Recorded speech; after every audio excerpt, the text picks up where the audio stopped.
জিন্দাবাদ, তারেক তোমার ভয় নাই, রাজপথ ছাড়ি নাই। আসসালামু আলাইকুম। তারেক রহমান বলেছেন এইবারের নির্বাচন অত্যন্ত কঠিন নির্বাচন হবে।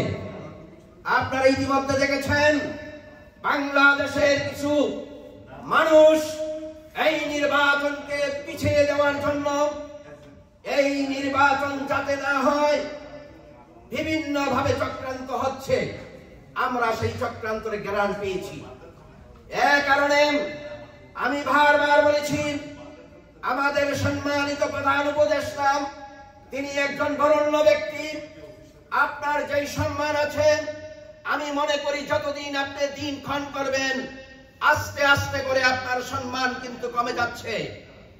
আপনি কাল বিলম্ব না করে আমাদের প্রিয় নেতা জনাব তারেক রহমানের সাথে যে মিটিং করেছেন, যে কথা রেখেছেন, আগামী রমজানের আগে আপনি নির্বাচন দিয়ে জনগণের সরকারের হাতে ক্ষমতা দিয়ে আপনি চলে যান।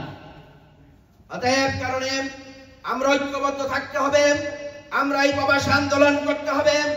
এমন একটা সময় ছিল যেই দিন বাংলাদেশে কেউ আন্দোলন করতে পারত না, কথা বলতে পারত না। ওই সময় আমাদের প্রিয় নেতা, আমাদের প্রাণ প্রিয় নেতা, আমাদের অভিভাবক ডক্টর খন্দকার মোশাররফ হোসেন আমাদের সাথে টেলিকনফারেন্সে অনেকবার তিনি বক্তব্য দিয়েছেন। তিনি কাউকে ভয় পায় নাই। আজকে আমি তাকে কৃতজ্ঞতা এবং ধন্যবাদ জানাই।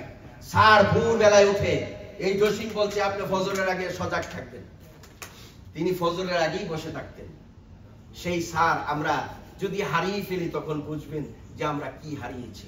তিনি অনেক মিটিং এ আমাদেরকে বক্তব্য দিয়েছেন, আমরা তাকে ধন্যবাদ জানাই।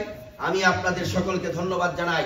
আমরা জনগণের ভোটের অধিকার যতদিন ফিরে না দিতে পারবো, দেশ নায়ক জনাব তারেক রহমানের নেতৃত্বে বাংলাদেশে যতদিন সরকার প্রতিষ্ঠিত না হবে, এই যুক্তরাষ্ট্রের মাটি থেকে আপনাদের সকলকে নিয়ে ইনশাআল্লাহ কথা দিলাম, মানুষের অধিকার, মানুষের ভোটের অধিকার আমরা ফিরিয়ে দেব ইনশাআল্লাহ।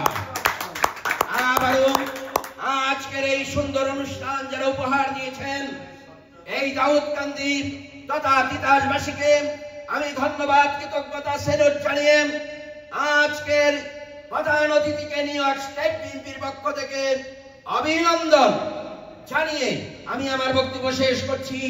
আল্লাহ হাফেজ।